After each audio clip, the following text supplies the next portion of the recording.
नमस्कार मित्रांनो, कटपळ केसरी मैदानावरती पहिलाच बैल नाशिककरांचे इथं उपस्थित झालेला आहे. या मैदानावरती त्यांची सोय गौंड साहेबांच्या गोट्यावरती झालेली आहे. तर काका नमस्ते, आपला परिचय करून द्या.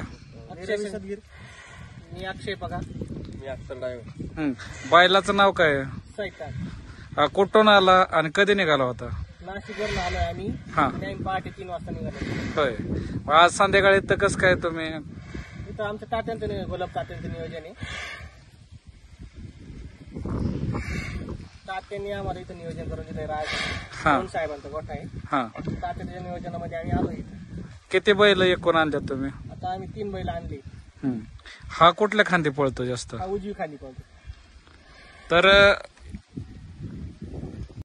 तर मित्रांनो, दुसरा सुद्धा बैल या मैदानावरती दाखल झालाय. तर त्या काय सांगचाल ह्या बैलाचा परिचय, काय नाव आहे? हा आपला पुष्पा 8888 आहे. विजय मस्के आप्पा लोणी प्रवरा, मसो प्रश्न लोणी प्रवरा त्यांचा घरचा खोंड आहे आणि आता 6 महिने झालं माझ्या नियोजनात आहे. आजही आता मी 1-3 दिवस झालं तिकडेच होतो त्यांच्याकडे आणि डायरेक्टली होऊनच आलोय. दुसरं काम होतं तिथं, एक शर्यत होती, त्या शर्यतीसाठी गेलो होतो. तिथं आपण 1 नंबर आणि 2 नंबरचा सामना मिळाला आणि त्याच्यानंतर मग गावकऱ्यांनी लोणी प्रवरा गावकऱ्यांनी ह्याची मिरवणूक काढली. ती काल मिरवणूक झाली आणि मग आज आम्ही पहाटे तिथून तिकडं आलो. तर कटपळ केसरी मैदानावरती पळवायचा का निर्णय घेतला, कशामुळे? कसं आहे का माहिती, आता तुम्हाला माहित आहे मी तर प्रत्येक मैदानावर असतो. एक सोशल मीडियाचं काम करतो मी, पण त्याबरोबर मी स्वतः बैल मालक आहे. तो छंद तर आहेच, पण तो छंद जोपासायसाठी पण मी प्रत्येक मैदानामध्ये वर जातो.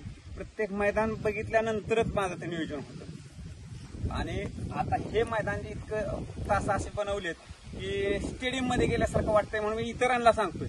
आणि मग जर मी इतरांना सांगतोय तर आपला का बैल नसावा? तर म्हणून मग ते आपले आणि घरचा साथ म्हणजे आप्पांचे मावस भावाचा तो संभा आहे, त्याच्याकडे जाऊ आपण. तर संभा आणि पुष्पा हीच जोडी पळवणार आहे आपण. आता ही जोडी आपण पुशेगावला हिंद केसरी मैदानातही पळवली होती आणि गेली त्याच्या अगोदर पुष्पा मी गेली 10 मैदान थोडस दर पडतोय, गटपास होतोय आणि सीमेत थोडेस 2 निकालामध्ये कसा मला माघार घेता आणि म्हणून मग परत आपण संभाजीनगरच्या मैदानामध्ये नियोजन केलं होतं. तर तिथं आपल्याला गुलाल झाला आहे मला 10व्या मैदानानंतर आणि त्याच्यानंतर आजच्या मैदानाला इथं आणले ते बैल. उद्याच्या मैदानासाठी तुम्हाला शुभेच्छा तात्या. धन्यवाद. तर तात्या पुष्पाची ओळख करून दिली, ह्याची ओळख करून द्या बरं. हा संभा आहे, हे आमचे मावस भाऊ आहेत, स्वप्नराव बिशेख आहेत. तर त्यांचा हा घरचा साज आहे आणि हे आमचे युवा आहेत नानासाहेब पगार. तर आता हे दोघांचं हे नियोजन आहे. तर आता समक्ष आपल्याला स्वप्नराव सांगतील तुम्हाला.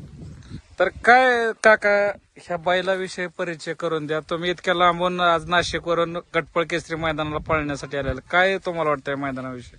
आमच्याकडे घोडा बैल शर्यत असते.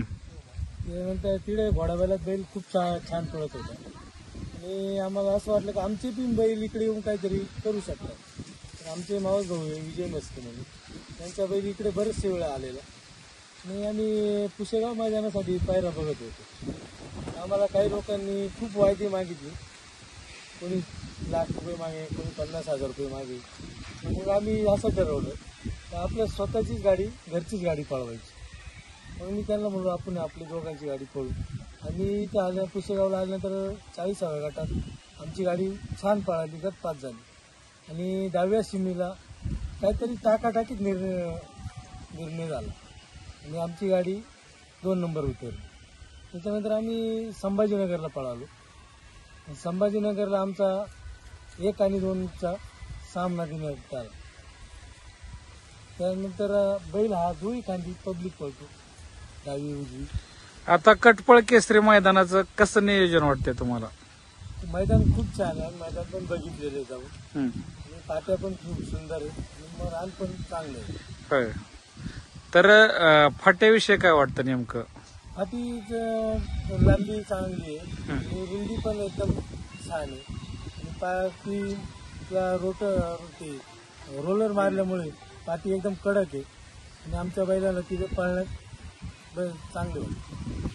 चालतंय काका, तुम्हाला उद्याच्या मैदानाला शुभेच्छा. धन्यवाद.